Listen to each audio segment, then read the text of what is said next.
বেজাইনা বা যোনিপথে চুলকানোর জন্য অসংখ্য রোগী আমাদের এখানে বর্তমানে আসছেন। এই জন্যেই এই ভিডিওটি করা। অনেক পেশেন্ট আমাদেরকে জিজ্ঞাসা করেন যে স্যার, আসলে এই ধরনের চুলকানোর কি কি কারণ রয়েছে এবং এটি কি কারণে আমাদের এই চুলকানোগুলো হয়, বা এই চুলকানো থেকে পরিত্রাণের উপায় কি। সম্মানিত দর্শক, ওদের চুলকানো হওয়ার পিছনে অসংখ্য কারণ রয়েছে, সেই কারণগুলো আমরা আজ জানার চেষ্টা করব। সম্মানিত দর্শক, এই যোনিপথের চুলকানোর পিছনে সবচেয়ে যে বড় বড় কারণগুলো রয়েছে, এর মধ্যে অন্যতম যে কারণ সেটি হচ্ছে সিফিলিস বা গনোরিয়ার জীবাণুর আক্রমণ অথবা ভাইরাস বা ব্যাকটেরিয়ার আক্রমণ। যাদের প্রচুর পরিমাণে অ্যালার্জি আছে তাদেরও এই সমস্যাটা হতে পারে। তাছাড়া যাদের লং টাইম সাদা স্রাবের প্রবলেম থাকে, ওই সকল সাদা স্রাব যাদের অনেক বেশি দিন বা লং টাইম ছিল, বছরের পর বছর যাদের সাদা স্রাব আছে, তারা যদি চিকিৎসা না করে সেই ক্ষেত্রে ব্যক্তির চুলকানি হতে পারে। তাছাড়া বংশগত কারণে অনেকের জরায়ুতে এই প্রবলেমগুলো হতে পারে। তাছাড়া স্বামীর যদি সিফিলিস বা গনোরিয়ার কোনো রোগ থাকে, বা স্বামীর যদি সিফিলিস বা গনোরিয়ার কোনো জীবাণু তার আক্রমণ আগে হয়ে থাকে, তো ওই সকল কারণেও স্ত্রীর আপনার ভ্যাজাইনাতে চুলকানো হতে পারে। তাছাড়া জরায়ুতে অনেকের ইনফেকশন হতে পারে, প্রস্রাবে ইনফেকশন হতে পারে। তাছাড়া মানসিক দুশ্চিন্তা এবং মানসিক হতাশা থেকেও অনেক ক্ষেত্রে দেখা যায় যে অনেক রোগীরা আছে যারা সামান্য কোনো বিষয় তারা অনেক বেশি দুশ্চিন্তাগ্রস্ত হয়, শরীরের বিশেষ করে শরীরের যত্ন নিতে পারে না বা ভ্যাজাইনার যত্ন নেয় না, যোনিপথের যত্ন না নেওয়ার ফলে এই যোনিপথে চুলকানো হতে পারে। তাছাড়া যখন পিরিয়ডকালীন পরিষ্কার পরিচ্ছন্ন যদি না থাকে, তাহলেও সেই ক্ষেত্রে অনেকের এই চুলকানোগুলো হতে পারে। সম্মানিত দর্শক, যোনিপথের এই চুলকানোর পিছনে এই সকল কারণকে আমরা দায়ী করতে পারি, বা এই সকল কারণে এই চুলকানোগুলো হতে পারে। সম্মানিত দর্শক, এই চুলকানো হলে শুধু চুলকানোর মধ্যেই সীমাবদ্ধ থাকে না, দেখা যায় যে অনেক ঝালা পোড়া করে, সাথে অনেক স্রাব থাকতে পারে, সহবাসে ব্যথা হতে পারে, আরো বিভিন্ন সিমটমসগুলো দেখা দিতে পারে।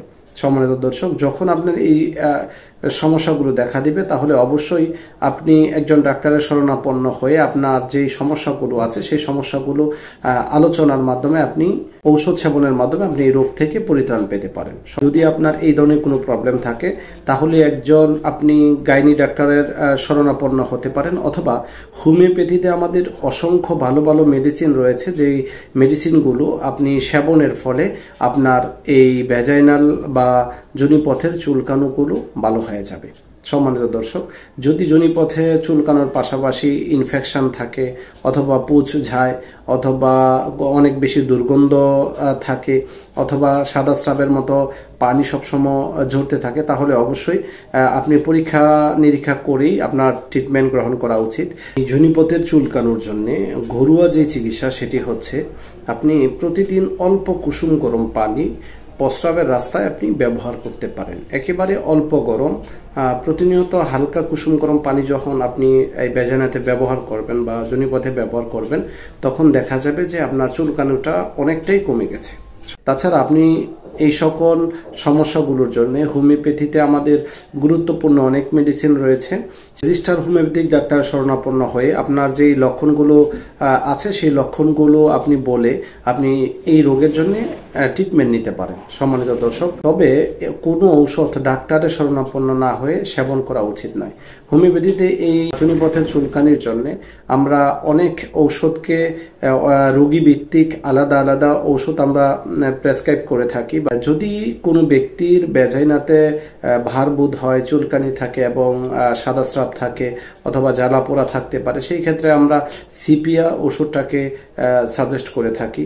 তাছাড়া আরও ওষুধ রয়েছে, ক্যালাডিয়াম স্যাগ রয়েছে, বোরাক্স রয়েছে, অ্যাসিড নাইট রয়েছে, মার্সল রয়েছে, সাইলেশিয়া রয়েছে, সিফিলিনাম রয়েছে, মেডোরিনাম রয়েছে।